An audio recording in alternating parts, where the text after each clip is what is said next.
नमस्कार दोस्तों।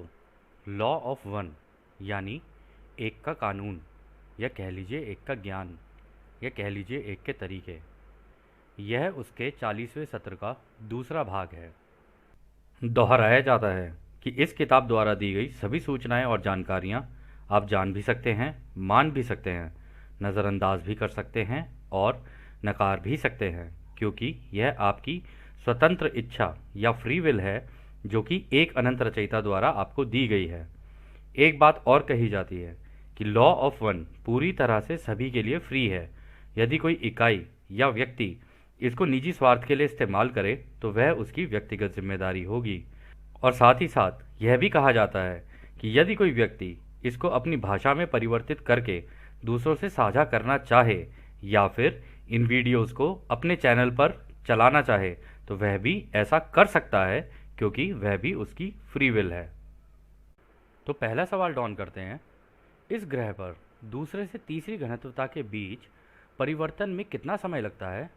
मेरा मानना है 1.5 पीढ़ी। क्या वह सही है? तो रा कहते हैं हाँ, यह सही है। आपके वर्षों में मापा गया समय लगभग 1350 है। तो दोस्तों यहाँ पर जो रा ने जवाब दिया है ना, उन्होंने कहा है कि दूसरी से तीसरी घनत्वता में, यानी कि पेड़ पौधे जानवर से इंसान का रूप लेने में वो हमें लगभग 1350 साल लगते हैं।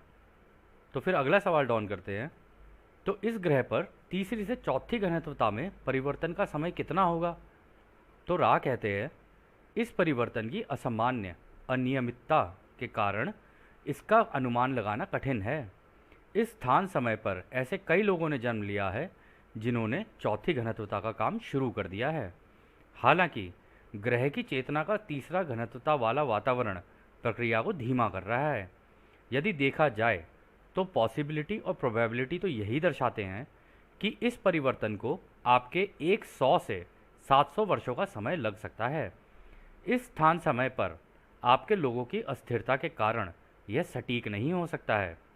तो दोस्तों यहाँ पे डॉन ने पूछा कि हम थर्ड डेंसिटी से फोर्थ डेंसिटी, जिसे आप सतयुग कहते हो, उसमें जाने में कितना टाइम लगेगा? तो रा ने यहाँ पे कहा है कि इसका अनुमान लगाना मुश्किल है, क्योंकि अभी देखो तुम्हारे ग्रह पर काफ़ी सारे हम लोगों ने वॉन्डरर भेजे हैं। आपको याद होगा वॉन्डरर वाला कंसेप्ट। कह रहे कि उन लोगों ने यहाँ पे चौथी घनत्वता का काम शुरू कर दिया है, यानी दूसरों को अवेकन करना, उनकी मदद करना और इस मेडिटेशन कर करके अपनी ऊर्जा इस ग्रह को देना, ताकि ग्रह तेज़ी से आगे निकल सके। लेकिन यहाँ पर अभी भी ऐसे लोग हैं जो कि अभी भी तीसरी घनत्वता के वातावरण में फंसे हुए हैं, यानी यही रोज़मर्रा की ज़िंदगी और यही सारी चीज़ें जो उनकी ज़िंदगी नॉर्मल जैसे चले जा रही है चले जा रही है, ठीक है। वो आगे की ग्रोथ, मतलब सतयुग में कैसे एंटर करना है, ये सारी चीज़ों का उनको पता नहीं है। तो इस वजह से ये जो प्रक्रिया है ना वो धीमी हो रही है, क्योंकि मैक्सिमम लोग तो ऐसी इसी डायरेक्शन में सोच रहे हैं ना, और वो ढूंढ भी नहीं रहे हैं और खोज भी नहीं रहे हैं। तो इस वजह से ये जो प्रक्रिया है ये धीमी हो रही है। और यहाँ पे रा ने प्रोबेबिलिटी और पॉसिबिलिटी को दर्शाते हुए ये कहा है कि इसमें 100 से 700 वर्ष लग सकते हैं। अब आप ये मत सोचिएगा कि अगले 700 साल बाद ये घनत्वता आएगी, नहीं। ये धरती चौथी घनत्वता में घुस चुकी है। 100 से 700 साल का मतलब ये है कि धरती पे कुछ चेंजेस होंगे। अब वो बहुत मेजर भी हो सकते हैं, आगे आपको पता चली जाएगा, राह बताएंगे। तो वो बहुत मेजर भी हो सकते हैं और ऐसा भी हो सकता है कि पूरी की पूरी धरती पलट जाए। अब जब पलटेगी तो इसका मतलब अपनी कन्फिग्रेशन चेंज करेगी। कन्फिग्रेशन चेंज करने का मतलब है जब सारा कुछ खत्म होगा फिर दोबारा नया निर्माण करने में 100 से 700 साल लग जाएंगे, क्योंकि नया नया नया नया सब कुछ होगा, सारी चीज़ें बदलेंगी, इधर से उधर, उधर से इधर। अब ऐसा तो है नहीं ना कि आप मान लीजिए नया घर बनाने की सोच रहे हैं, ठीक है। अब आप ये तो है नहीं कि भाई इसी घर के अंदर मैं कर देता हूँ सारी चीज़ें, नहीं। आपको नया घर अगर नए सिरे से बनाना है और बड़ा घर बनाना है या अच्छा घर बनाना है, तो पहले आप पुराना घर तोड़ोगे, फिर उसके बाद नया घर बनाना शुरू करोगे, तो उसमें समय तो लगेगा ही। तो उसी वजह से उन्होंने बोला 100 से 700 साल लग सकते हैं इस कारण से। लेकिन उनमें भी उन्होंने ये कहा है कि ये तुम्हारे लोगों के ऊपर निर्भर है कि कैसे होगा ये। कह रहे इसको सटीकता से नहीं कहा जा सकता फिर भी। फिर अगला सवाल डॉन करते हैं, क्या हमारी सारी वस्तुओं के फोटोन की बेसिक कंपनता पहले से बढ़ चुकी है? तो रा कहते हैं यह सही है। यह वह प्रभाव है जिसने विचारों को वस्तु बनाना शुरू कर दिया है। एक उदाहरण के रूप में आप देख सकते हैं कि क्रोध के विचार से भौतिक शरीर की उन कोशिकाओं में बदलाव होता है जो नियंत्रण से बाहर होकर कैंसर बन जाते हैं। तो दोस्तों यहाँ पर उन्होंने ये पहली बात तो ये बोला कि फोटॉन की बेसिक कंपनता पहले से बढ़ चुकी है। तो हम आपको ना एक फोटॉन की एक इमेज दिखाते हैं, आप ये इमेज देखिएगा। अगर आप इस फोटॉन को ये अलग अलग कलर में दिखा रखा है, क्योंकि जैसे जैसे फोटॉन कांपना शुरू करेगा ना, उस तरीके से उसका अंदर की जो ऊर्जाएं हैं, जो तरंगे हैं, उनके रंग बदलने शुरू होते हैं। आप यहाँ देखेंगे लाल, ठीक है, यहाँ देख रहे हैं आप पीला, यहाँ पे हल्का सा ऑरेंजिश टाइप का सा है ये, ठीक है, यहाँ नीला, ये बिल्कुल ब्लू है, ये इंडिगो टाइप का है, ये हरे रंग का है। तो अब जो हमारे फोटॉन्स होंगे ना, इसी हवा के अंदर जो फोटॉन्स होंगे, जब वो कांपना शुरू करेंगे ना, तो इस हरे रंग की तरंगे हो जाएंगी इसके अंदर, मतलब तेज़ी से कांपना शुरू करेगा। अभी तो ये इसमें कांप रहा है पीले वाले में, ठीक है, अभी ये येलो कलर की तरंगे हैं सारी अंदर। जब ये और तेज़ी से कांपना शुरू करेंगी ना, तो ये ऐसे हरे रंग की तरंगे हो जाएंगी अंदर। और आप नोटिस कीजिए, अंदर केवल तरंगे ही हैं फोटॉन के अंदर। इसके अंदर ऐसा नहीं है कि क्या कहते हैं कुछ कोई पार्टिकल हो या कुछ हो, बस रोशनी की तरंगे हैं। और ये जो तरंगे हैं ना, ये रचयिता ही हैं, ये ही तरंगे रचयिता हैं। अपने आप को दे दिया है निर्माण करने के लिए, और इसी का इस्तेमाल करके रचयिता सारा निर्माण करते हैं। और ऐसा नहीं है कि वो हरे के लिए वो करेंगे, इसके लिए, ये सारी जितनी भी तरंगे हैं ना, आपस में घुली मिली हैं। और जैसे जैसे कंपनता बढ़ती जाएगी, यानी फ्रीक्वेंसी वो बढ़ाते जाएंगे, क्योंकि फ्रीक्वेंसी तो बढ़नी है ना भाई, एक क्लास ख़त्म हो रही है, दूसरी क्लास आ रही है, तो जैसे जैसे फ्रीक्वेंसी बढ़ती जाएगी, वैसे वैसे रंग भी अंदर का चेंज होता जाएगा। तो ये जो फोटॉन्स, जो हम लोग आँख मूंदते हैं ना और आसपास नज़र आते हैं, ठीक है, वो आते गायब हो जाते हैं, आते गायब हो जाते हैं, उनके अंदर की ये जो तरंगे हैं ना, ये चेंज होनी शुरू हो जाएंगी। और यही ये तरंगे हैं, और यही वो फोटॉन्स है जिससे आपका शरीर, हमारा शरीर, टेबल, कुर्सी, चेयर, सब बने हुए हैं इसी से, इसी का ही सब कुछ बना हुआ है, इन तरंगों का। कहीं ज़्यादा इकट्ठी हो जाएंगी, कहीं कम इकट्ठी हो जाएंगी, कहीं तेज़ी से काँप रही होंगी, कहीं धीरे से काँप रही होंगी। बस यही डिफरेंस है जिसकी वजह से हमें ये मायाजाल दिखता है। अदरवाइज ये जितनी चीज़ें आपको दिख रही है ना, ये सब के सब बहुत सारे फोटॉन एक जगह इकट्ठा होके वो दिखाती है आपको, वो दर्शाती है। तो यानी अगर आपकी सर के पीछे की अगर आपको चीज़ नहीं दिख रही है ना, जब तक आपकी नज़र घूम के उस तक पहुंचेगी, तब ये सारे फोटॉन एक जगह पे कड़ कड़ कड़ कड़ करके, जैसे हम लोग बचपन में वो नहीं खेलते थे, पजल्स होती थी, इसको इधर जोड़, इसको इधर जोड़, इसको उधर जोड़, तब जाके एक हाथी बनता था बड़ा। इतनी तेज़ी से कोलैप्स करती हैं कि ये आपको चीज़ें दिखनी शुरू हो जाती हैं। और सेम तरीके से जब आप टच करोगे ना, तब भी यही होता है, कोलैप्स करके सारे एक जगह पर आ जाते हैं। इसलिए आपको किसी चीज़ का हार्ड या किसी चीज़ का सॉफ्ट होना पता चलता है, क्योंकि हमारी जो 5 सेंसेस दी है ना क्रिएटर ने, ये 5 सेंसेस इस माया जाल को अनुभव करने के लिए दी हुई हैं, ठीक है। तो ये सारा कुछ अनुभव ही चल रहा है हमारे आसपास। तो खैर, आगे इसका जो जवाब रा ने दिया था उसको हम देखते हैं। आप यहाँ देखेंगे, उन्होंने कहा कि आप ये नोटिस करोगे, अब लोगों के विचारों ने वस्तुओं का वो लेना शुरू कर दिया है, वस्तु बनना शुरू कर दिया है। और उन्होंने उदाहरण दिया कि जिन लोगों के अंदर क्रोध वगैरह और ये सारी चीज़ें ज़्यादा होती हैं, उन लोगों के अंदर आप देखोगे कि ये बदलाव होने शुरू होते हैं और उनको हो जाता है कैंसर। वो इसलिए क्योंकि जिस तरीके के आपके विचार होंगे, उस तरीके के बदलाव आपके शरीर में होने हो लग जाएंगे। आपने शायद डॉक्टर मसारू मसाटो ऐसे करके कुछ नाम है उनका, आपने उनका वीडियो नहीं देखा होगा। अगर आपको यूट्यूब पे अगर आप चेक करेंगे ना, आपको मिल जाएगा। आप उसमें देखना कि एक इंसान के विचार से एक पानी के अंदर कि क्रिस्टल का कलर भी कैसे चेंज होता है, या उसकी इमेज कैसे चेंज होती है। जिनके प्रेम भरे, जिनके सुंदर विचार होते हैं ना, आप देखेंगे उसके जो क्रिस्टल होते हैं ना अंदर, जो पानी को उन्होंने क्या किया, उन्होंने पानी को फ्रीज़ कर दिया, और उस पानी को फ्रीज़ किया जिसके अंदर जिस तरीके के वो विचार डालना चाहते थे ना, उस तरीके के विचार डाल दिए उसके अंदर बस। और आप सोचोगे विचार कैसे डाले, बस पानी को देखना होता है, विजुअलाइज करना होता है, और उसके अंदर वो विचार डालना होता है। तो आप देखोगे जो सुंदर सुंदर विचार हैं ना, उन्होंने बड़े प्यारे क्रिस्टल्स का रूप ले लिया है। बड़े प्यारे प्यारे, देखने में ऐसे लगेंगे जैसे कहीं डायमंड हो, और इतनी सुंदर, कहीं मंडलास बने हुए हैं उसके अंदर, कहीं कुछ बना हुआ है, आप देखो इतने सुंदर हैं।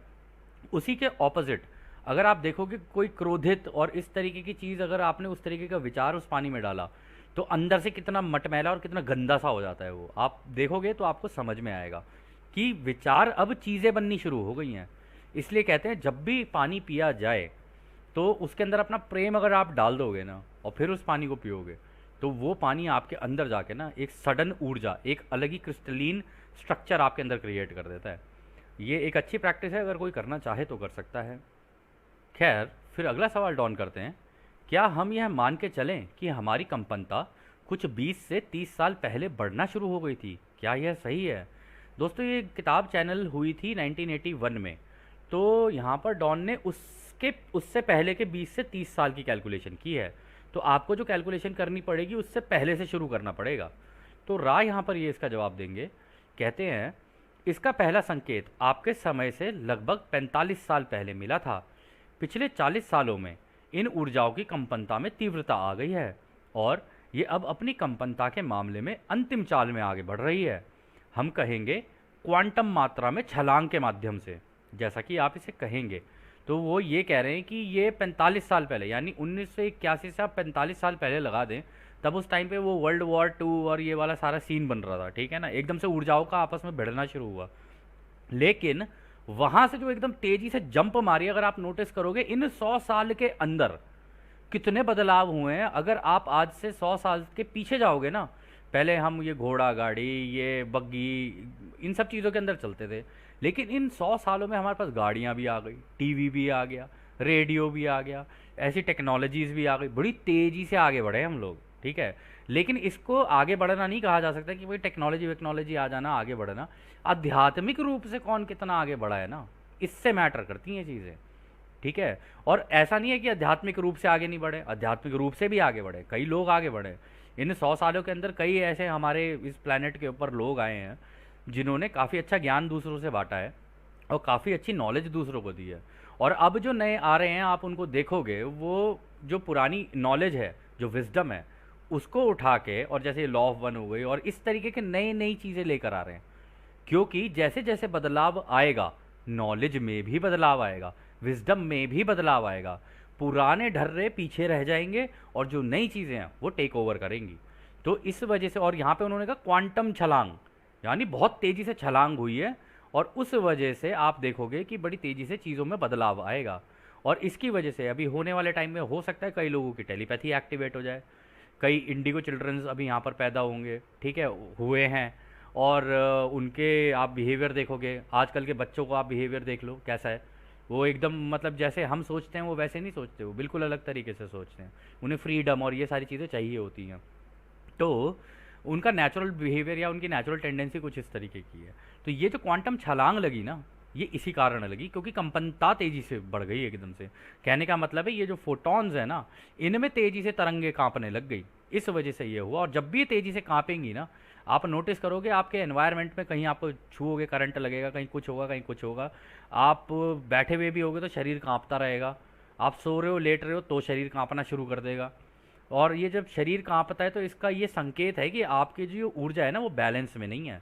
तो इसका मतलब आपको मेडिटेशन करके ये जो नई घनत्वता आ रही है ना, हरी वाली, इसके साथ अपने आप को अलाइन करना है। क्योंकि ऐसे बहुत लोगों ने हमें कहा कि इस तरीके की दिक्कतें हमें हो रही हैं, और ऐसा नहीं आपके साथ, हमारे साथ भी हो रही थी। तो इसलिए जब मेडिटेट आप करते रहोगे करते रहोगे करते रहोगे, आप इसके साथ अलाइनमेंट में आ जाओगे। और जब इसके साथ अलाइनमेंट में आ जाओगे तो आप इसके साथ आगे निकल जाओगे। और जो लोग इसकी अलाइनमेंट में नहीं आ पाएंगे वो क्रोध और इन सब चीज़ों में पड़ जाएंगे। और आप देख भी रहे होगे कि लोग छोटी छोटी बातों पे क्रोधित होना शुरू करेंगे। तो इस टाइम पर शांति रखना अपने अंदर और बस अपना मेडिटेशन करते हुए अपना आगे आगे निकल जाना, ज़्यादा किसी के साथ कुछ नहीं करना है, जिसकी जो इच्छा है उसे वो कर लेने देना है, बस ये है इसको आगे निकलने का तरीका। फिर अगला सवाल डॉन करते हैं, 45 साल पहले से शुरू करें और कंपनता में पूरी वृद्धि को लें जो हम इस घनत्वता परिवर्तन करने में अनुभव करेंगे। तो अंदाजन इस कंपनता की वृद्धि में हम अभी कितने प्रतिशत हैं, यानी कि हम कितने आगे निकल चुके हैं। तो अच्छा सवाल है, उन्होंने पूछा कितना % हम लोग आगे आ चुके हैं अब। तो रा कहते हैं, आपके पर्यावरण की कंपनता की प्रकृति का असली रंग हरा है। यह इस समय ग्रह के ऑरेंज रे की चेतना से बहुत अधिक घिरा हुआ है। हालांकि इस ग्रह के व्यक्तियों की प्रकृति के कारण इसकी कंपनता में जो उछाल आया है उसने इसकी कंपनता को सीमा रेखा तक पहुंचा दिया है।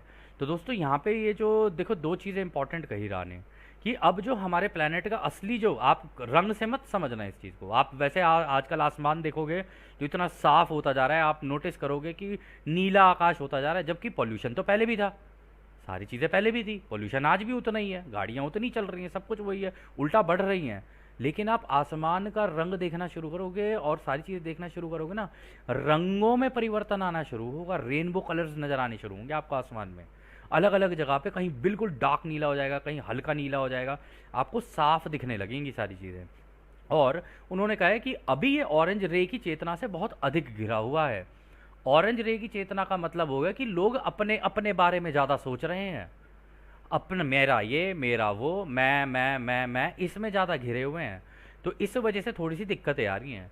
लेकिन हमारी जो प्रकृति है ना, उसके कारण कुछ ऐसा हो रहा है कि ये जो कंपनता है उसमें बड़ा ज़बरदस्त उछाल आया है। और ये इस वजह से आया है क्योंकि जो लोग इस टाइम पर मेडिटेशन और ये सारी चीज़ें कर रहे हैं ना, वो इस प्लानट को लिफ्ट करने में मदद कर रहे हैं। और ये जो लिफ्ट लग रहा है ना, ये नीचे से प्लानट को आगे निकलने में तेज़ी से मदद कर रहा है। और वो ये कह रहे हैं कि उसको सीमा रेखा तक पहुंचा दिया है। सीमा रेखा का मतलब है कि अब हम बिल्कुल बाउंड्री पे खड़े हुए हैं। ये कब एकदम से चौथी घनत्वता में घुस जाएगी एकदम पता ही नहीं चलेगा। लेकिन इसके लिए इस ग्रह के लोगों को पुश मारना पड़ेगा, इसको, धरती को। यानी वो कैसे होगा, वो आप मेडिटेट करते रहो और बस इस धरती के साथ अपनी अलाइनमेंट कर लो और अपनी ऊर्जा इसको देना शुरू कर दो, क्योंकि इसको ऊर्जा की ज़रूरत पड़ेगी। अब जब हम अपनी ऊर्जा इसे देना शुरू कर देंगे, ये तेजी से आगे निकलना शुरू कर देगी। और कब चौथी घनत्वता में घुस जाएगी कुछ नहीं पता। इस टाइम पर ये बिल्कुल बाउंड्री लाइन पे खड़ी हुई है। खैर, तो फिर अगला सवाल डॉन करते हैं। आपने बताया कि गुस्से के विचार अब कैंसर का कारण बन रहे हैं। क्या आप इसे थोड़ा विस्तारित कर सकते हैं कि ये तरीका एक माध्यम के रूप में कैसे कार्य करता है और इसका पूरा उद्देश्य क्या है? तो दोस्तों, कई लोगों को जैसे गुस्से की वजह से कैंसर हो जाता है और ये सारी चीज़ें हो जाती हैं ना, तो ये भी एक माध्यम का ही काम करता है, कैटलिस्ट का ही काम करता है हमारी ज़िंदगी में। अब इसका एक इफ़ेक्ट क्या पड़ता है, देखते हैं अभी रा क्या जवाब देते हैं उसमें। रा कहते हैं, चौथी घनत्वता में सारी जानकारियाँ खुली हुई होती हैं। कोई भी खुद से या दूसरों से छुपा हुआ नहीं रह सकते हैं। कोई भी असंतुलन या विकृति जो कि विनाशकारी प्रकृति की होती है, वह दिखाई दे जाती है। इसलिए जाहिर तौर पर किसी व्यक्ति का शरीर खुद को खोलने यानी सेल्फ रेवलेशन या जानने के लिए सीखने के साधन के रूप में कार्य करता है। इस तरह की बीमारियां जैसे कि कैंसर किसी भी व्यक्ति को उन तरीकों को समझाने का कारण बनती है जो कि उस पर विनाशकारी प्रभाव डालते हैं। परिणाम स्वरूप वो व्यक्ति खुद के इलाज के लिए जवाबदेह बनता है, यानी कि वह खुद का इलाज करता है। तो दोस्तों देखो, बहुत सही बात बोली यहाँ पे राने। उन्होंने कहा पहली बात तो चौथी घनत्वता में तुम ये भूल जाना कि तुम अपने विचार दूसरों से क्या कहते हैं छुपा लोगे, क्योंकि टेलीपैथी से कनेक्ट हो गए तो तुम छुपा तो कुछ सकते नहीं हो, ठीक है। और अगर किसी के दिमाग में भी विनाशकारी चीज़ आई या कुछ आई, उस प्रकृति का कुछ भी हुआ, सबको पता चल जाएगा कि हाँ इसके दिमाग में विनाशकारी चीज़ें चल रही हैं, या किसी दूसरे के दिमाग में भी चल रही है तो आपको पता चल जाएगा, क्योंकि आप तो टेलीपैथी से कनेक्ट हो गए सारे के सारे। और ये नेचुरल टेलीपैथी है, ये कोई टेक्नोलॉजी से कनेक्ट करने वाली टेलीपैथी नहीं है, ये नेचुरल है, ठीक है। और फिर वो कह रहे हैं कि जब ये इस तरीके से होता है ना, किसी के साथ कैंसर या ये सारी चीज़ें होती हैं, तो ये टाइम वो होता है कि जब वो व्यक्ति अब अपने आप के ऊपर फोकस करना शुरू करेगा, अब वो शांत होना शुरू होगा, क्योंकि कैंसर की वजह से अब वो ये सोच रहा है कि यार मेरे को कैंसर हो गया है, अब मैं क्या करूं। जहां उसका गुस्सा था, इस तरीके की चीज़ें थी, वो एंग्री उस मोमेंट में रहता था, अब उसको शांत होना शुरू होना पड़ेगा। वो खुद ही शांत होगा, अपने ऊपर कार्य करेगा, और जितना अपने ऊपर कार्य करेगा तो जवाबदेही उसकी खुद की बन जाती है। वो कह रहे हैं ना, परिणाम स्वरूप वो व्यक्ति खुद के इलाज के लिए जवाबदेह बनता है, यानी कि खुद का इलाज करता है। हाँ जी, तो यहाँ पर वो ये कह रहे हैं कि देखो खुद का ही इलाज करेगा। और आपको एक एग्जाम्पल के तौर पे, उदाहरण के तौर पे हम बता देते हैं। हमारा एक दोस्त था, दोस्त क्या बन गया था वो दोस्त। हम कहीं पहाड़ों में घूमने गए हुए थे, और था तो वो इंडियन ही, उसका नाम था आर्नोल्ड। तो वो आया हुआ था पहाड़ों में कहीं घूमने के लिए, तो 3 महीने के लिए वो उन पहाड़ों में रहा, और उसने कुछ भी नहीं किया। उसको कैंसर था, ठीक है ना, काफ़ी हायर स्टेज का कैंसर था उसको। तो किसी ने उसको ये कहा था कि अगर आप मेडिटेशन करते रहोगे ना, मेडिटेशन के अंदर जाके उन्होंने उसको लोकेशन बता दी कि तेरे दिमाग में इस जगह पे कैंसर है, या तेरे बॉडी में इस जगह पे कैंसर है। तो उसने मेडिटेशन कर करके, मतलब अपनी मेडिटेशन में जाके उसी पर्टिकुलर जगह पर फोकस लगाना शुरू कर दिया, और धीरे धीरे उसको ना वो कैंसर के जितने भी सेल्स थे ना अपने अंदर, दिमाग के अंदर या बॉडी के अंदर, वो दिखने शुरू हो गए। उसने उनको धीरे धीरे धीरे धीरे धीरे धीरे धीरे वहाँ पे ख़त्म भी नहीं किया उसे, उसकी तरंगों को फैलाना शुरू कर दिया। फैलाना मतलब उसे बिल्कुल हवा में घोलना शुरू कर दिया। तो वो जब घुलने लगे ना, तो 3 महीने बाद वो व्यक्ति अपनी तबीयत पूरी ठीक कर चुका था। लेकिन इसमें ये नहीं है कि उसने मेडिकल ट्रीटमेंट या अपनी दवाइयाँ नहीं खाई थी, दवाइयाँ भी वो खा रहा था, लेकिन साथ में मेडिटेशन भी कर रहा था, और बहुत हार्डकोर मेडिटेशन की थी उसने। सुबह, दोपहर, शाम, रात, 4-4 मेडिटेशन के सेट उसने किए, तब जाके 3 महीने के अंदर उसने अपना कैंसर ही ख़त्म कर दिया। और वो खुद बता रहा था हम लोगों को, वो काफ़ी गुस्से वाला था।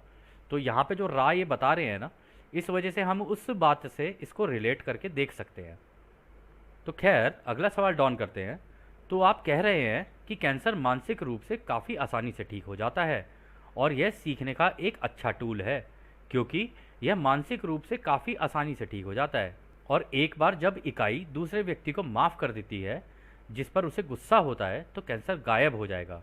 क्या यह सही है?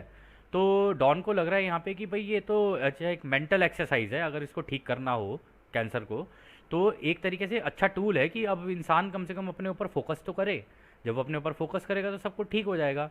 और यहाँ पर दोस्तों देखो, बार बार इकाई कहा है रा ने, ठीक है, जहाँ पर इकाई है हम लोगों ने व्यक्ति लिख दिया है, लेकिन इकाई का मतलब है इन्हीं तरंगों में से एक हिस्सा।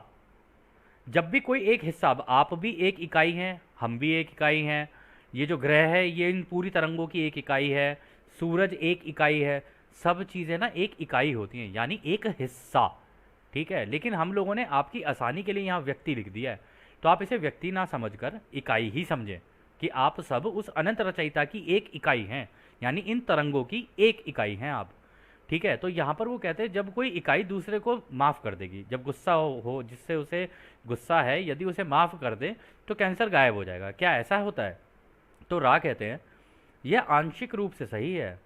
उपचार के दूसरे भाग का संबंध खुद को माफ़ करने और खुद के लिए बहुत अधिक सम्मान से है। भोजन के मामलों में सावधानी बरतने से इसे आसानी से व्यक्त किया जा सकता है। यह अक्सर इलाज और माफ़ करने की प्रक्रिया का एक हिस्सा होता है। आपका बेसिक जवाब सही है। तो यहाँ पर देखो, रा ने क्लियर कर दिया। रा ने कहा भाई आपको खुद को भी माफ़ करना पड़ेगा, जो आपके कर्म आपने किए हैं या आपने जो गुस्सा किया है, ये सारी चीज़ें, और अपने आप को थोड़ा सम्मान भी देना पड़ेगा। ऐसी बात नहीं है कि आप अपने आप को निगलेक्ट करके चल रहे थे, इस वजह से आपको ये कैंसर हुआ। अब आपको अपने आप को सम्मान देना पड़ेगा, तभी जाके ये ठीक हो सकता है। और उन्होंने कहा कि अपने भोजन के मामले में भी सावधानी बरतने की ज़रूरत है, ठीक है, वो तो है ही। अब पहले हम कुछ भी इधर उधर का उल्टा सीधा खाएंगे तो कैंसर के सेल्स तो डेवलप होंगे ही ना। तो जब आप अपने ऊपर ध्यान देने लग जाओगे, अपने खाने के ऊपर ध्यान देने लग जाओगे, तो आपके कैंसर के सेल्स भी वीक होंगे, वीक होकर डिसॉल्व हो जाते हैं वो, ठीक है, इसी शरीर के अंदर, इन्हीं ऊर्जाओं के अंदर। तो अगला सवाल डॉन करते हैं। भोजन संबंधी मामलों में वे कौन से खाद्य पदार्थ हैं जिन्हें सामान्य तौर पर कोई शामिल करे, और वे कौन से खाद्य पदार्थ हैं जिन्हें शामिल ना करे, ताकि कोई अपने शरीर की देखभाल काफ़ी अच्छे तरीके से कर सके। तो रा कहते हैं सबसे पहले हम रेखांकित अंडरलाइन करते हैं और जोर देते हैं कि इस जानकारी को बिल्कुल इसी रूप में नहीं समझा जाना चाहिए, बल्कि शरीर और मन और आत्मा के लिए एक कड़ी या मनोवैज्ञानिक प्रेरणा के रूप में समझ जाना चाहिए। इस प्रकार यह स्वयं के लिए देखभाल और सम्मान है, जो कि सही में महत्वपूर्ण है। इसे समझाने के लिए हम कार्ला के आहार के लिए दी गई बुनियादी जानकारी को दोहरा सकते हैं। इसमें सब्जियां, फल, अनाज और जो कुछ हद तक पशु उत्पाद यानी मांसाहार जितना व्यक्तिगत मेटाबॉलिज्म के लिए आवश्यक है, शामिल हैं। ये वे पदार्थ हैं जो खुद की प्रति सम्मान दिखाते हैं। तो दोस्तों यहाँ पर वो कह रहे हैं कि देखो, ये फल, सब्जियां, ये सब चीज़ें खानी जो है, या कुछ लोग मतलब मांसाहार भी लेते हैं, क्योंकि राह को पता ही है कि भाई हम तो खाते ही हैं, यहाँ पे इस धरती के ऊपर चलता ही है, उनको पता है ये सारी चीज़ें। तो कहते हैं ये सारी चीज़ें हैं जिनका इस्तेमाल करके तुम इसे ठीक कर सकते हो, लेकिन मेटाबॉलिज्म के हिसाब से। ऐसा ना हो कि तुम इन चीज़ों को ये समझ के कि हाँ भाई ये चीज़ें खानी चाहिए तो ठूस ठूस के खा लो, ऐसे नहीं। इसकी भी एक मात्रा होती है, एक लिमिटेड मात्रा होती है, कौन सी चीज़ कितनी खानी है। अपने बॉडी मास इंडेक्स को देखते हुए कौन सी चीज़ कितनी खानी है ना, उसके हिसाब से अपना खाने का सेवन करें। फिर वो आगे कहते हैं, इसके अलावा हालांकि इसका उल्लेख नहीं किया गया है क्योंकि इस उपकरण को शुद्धिकरण की आवश्यकता नहीं है, परंतु जिन इकाइयों को उनके विचार रूप या भावना के अंदर के विष से खुद को शुद्ध करने की आवश्यकता है, वे अपनी देखभाल इस तरह से कर सकते हैं जिसमें सावधानी से तब तक उपवास का पालन करना होता है जब तक कि विनाशकारी विचार रूप का शुद्धिकरण तुलनात्मक रूप से उनके शरीर से अतिरिक्त सामग्री के रूप में ना निकल जाए। फिर आप देख सकते हैं कि शरीर का मूल्य नहीं होता है, बल्कि इसका दिमाग और आत्मा के लिए कड़ी के रूप में उपयोग होता है। यानी कि शरीर से अधिक ये दिमाग और आत्मा के लिए उपयोगी है। इस प्रकार एक इकाई को खुद से खुद का पता चलता है। तो दोस्तों देखो कितनी उन्होंने सही बात बोल दी यहाँ पे। कह रहे देखो, अगर तुमको अपने आप को ठीक करना है, सारी चीज़ें करनी है ना, ऐसा नहीं है कि तुम एकदम से चेंजेस लाओ। पहले ना व्रत करके या उपवास करके कुछ दिनों का प्रॉपर तरीके से जो पुराना विष तुम्हारे अंदर भरा हुआ है ना, पहले उसको निकालो। उसको निकालोगे तो तुम्हारी मेटाबॉलिज्म, तुम्हारी एनर्जी पूरी तरीके से नीचे गिरेगी। जब वो नीचे गिरेगी तो तुम अपने आप को और बेहतर समझ पाओगे कि अरे मेरी ऊर्जा जा रही है, मेरी ऊर्जा जा रही है, मेरी ऊर्जा जा रही है। और ऐसा ना हो कि आपने उपवास रखा है पूरे दिन का और रात में फिर ठूंस के खा लिया। ऐसे नहीं, आप उपवास रख सकते हो। उपवास रखने के बाद जब वो धीरे धीरे विष आपके अंदर से शरीर से चला जाए ना, फिर धीरे धीरे धीरे धीरे धीरे नए सिरे से अपनी बॉडी को करेक्ट करना शुरू करो। और फिर उसके अंदर भी ये उन्होंने एक चीज़ कही है कि ये देखो, तुम्हें बाद में जाके पता चलेगा कि बॉडी का इतना महत्व नहीं है। ये तो एक कड़ी का काम करती है आत्मा और दिमाग के लिए, इन दोनों को जोड़ने के लिए काम करती है। और इसी से आपको खुद से खुद का पता चलता है। यानी शरीर एक तरीके से एक डिवाइस है जो कि आपके दिमाग और आत्मा इन दोनों को कनेक्ट करता है, और आप इस डिवाइस का इस्तेमाल करते हो इन दोनों को जानने के लिए, आत्मा को और दिमाग को। खैर, अगला सवाल डॉन करते हैं। धन्यवाद। यह एक बहुत ही महत्वपूर्ण अवधारणा है।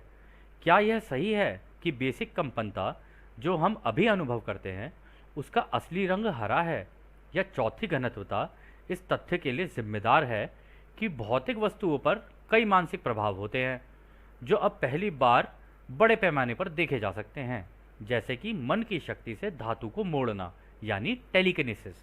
तो दोस्तों यहाँ पर जो डॉन ने सवाल किया है, काफ़ी अच्छा सवाल किया है।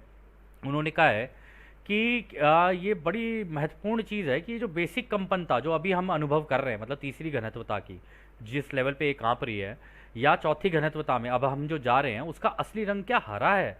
और ये जो चौथी घनत्वता है क्या जिम्मेदार कि इसके अंदर भौतिक वस्तुएं, यानी ये जितनी भी चीज़ें, हमारे शरीर और ये सारी चीज़ें और हमारे दिमाग, इन सब चीज़ों के ऊपर इसका प्रभाव पड़ेगा। और हम आने वाले समय पर हो सकता है बड़े पैमाने पर देखें कि हम मन की शक्ति से, यानी अपने मेडिटेटिव स्टेट या अपने दिमाग की शक्ति से धातु मोड़ना, जैसे कि चम्मच मोड़ देनी, या फिर क्या कहते हैं, एक कोई भी चीज़ हो आपके सामने, कांच को बेंड कर देना या कुछ भी कर देना, जिसको टेलीकिनेसिस बोलते हैं। कह रहे कि वो सारी चीज़ें होनी शुरू हो जाएंगी। यदि आपको एक सीन याद हो, अगर आपने एक मूवी देखी हो जिसका नाम है मैट्रिक्स, हिंदी में उस मूवी का नाम है मायाजाल, तो उसमें एक छोटा बच्चा होता है और वो एक चम्मच उसके हाथ में होती है, और पीछे से जो हीरो होता है कियानू रीव्स, वो जो पीछे से आता है, तो वो उसको देख रहा होता है बच्चे को। बच्चा उस चम्मच की तरफ देख रहा होता है, उस चम्मच को झुका देता है। ये एबिलिटी यूरी जेलर है, उसके पास ऑलरेडी है, उसके पास आज भी ये एबिलिटी है कि वो चम्मचों को इस तरीके से बेंड कर देता है। ठीक है, तो वो बच्चा जो है ना, वो जवाब देता है, वो कहता है कि यहाँ पर कोई स्पून है ही नहीं, चम्मच तो है ही नहीं, ये तो मेरे को इसके पार्टिकल का पता है, मैं तो पार्टिकल से बात कर रहा हूँ, पार्टिकल अंदर झुक जा रहा है, तो पार्टिकल को मैं बोलता हूँ इधर मुड़ जा, तो वो इधर मुड़ जाता है, पार्टिकल को बोलता हूँ उधर मुड़ जा, तो वो उधर मुड़ जाता है। तो यानी कि चौथी घनत्वता में हमारा दिमाग केवल आपस में एक दूसरे के साथ नहीं कनेक्ट होगा, जितनी चीज़ें हैं, यानी कि पेड़, पहाड़, झरने, पत्थर, हर चीज़ से दिमाग जुड़ जाएगा। तो आप मेंटल एबिलिटी का इस्तेमाल करके उनका, उन चीज़ों को रूप और कुछ भी दे सकते हो।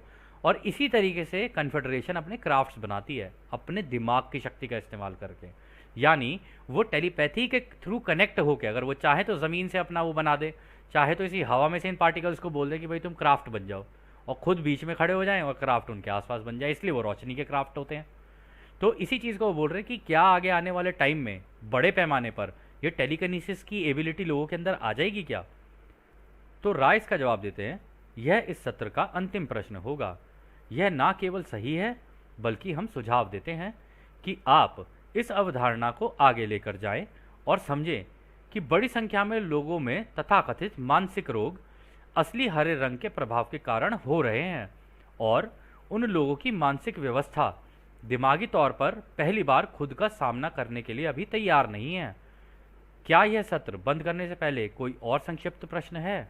तो दोस्तों देखो, रा ने कितनी सही बात बोल दी है। रा ने कहा है कि ये जो नेक्स्ट डेंसिटी आ रही है ना, ये तो प्रेम की डेंसिटी है। अगर तुम लोगों ने अपने ऊपर ध्यान देना शुरू नहीं किया ना, तो तुम्हें मेंटल डिसऑर्डर होने शुरू हो जाएंगे, तुम डिप्रेशन में जाने शुरू हो जाओगे। और आप नोटिस भी कर रहे होगे कि लोग कैसे उल्टी सीधी हरकतें कर रहे हैं। कोई किसी को कहीं भी मार देता है, कोई किसी के साथ कुछ भी कर देता है, कई लोग सुसाइड कर लेते हैं, कोई कुछ कर रहा है, कोई कुछ कर रहा है, छोटे बच्चे अजीब अजीब सी हरकतें कर रहे हैं, किसी के साथ कुछ हो रहा है। क्योंकि ये टाइम वो है जहाँ पे अपने आप को जानने को मिलेगा आपको। क्योंकि अब सारी चीज़ें धीरे धीरे खुलनी शुरू हो जाएंगी, और जितनी ज़्यादा खुलती जाएंगी उतना ज़्यादा आप अपने आप को जान पाओगे।